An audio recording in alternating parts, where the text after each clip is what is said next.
Ang mabuting balita ng Panginoon ayon kay San Mateo.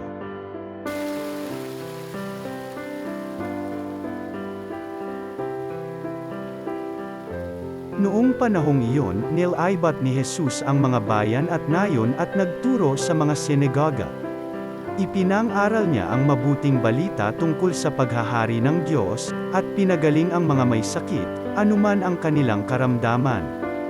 Nang makita niya ang napakaraming tao, nahabag siya sa kanila sapagkat sila'y lito at lupaypay, parang mga tupang walang pastol.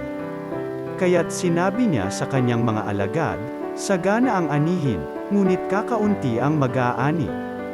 Ay dalangin ninyo sa may-ari ng anihin na magpadala siya ng mga manggagawa sa kanyang anihin."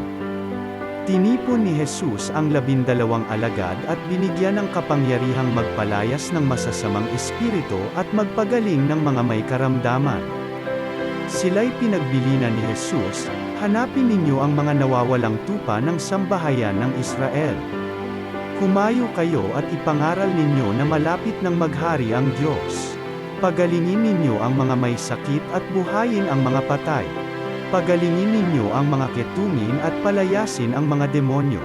Yamang tumanggap kayo ng walang bayad, magbigay naman kayo ng walang bayad." Ang mabuting balita ng Panginoon.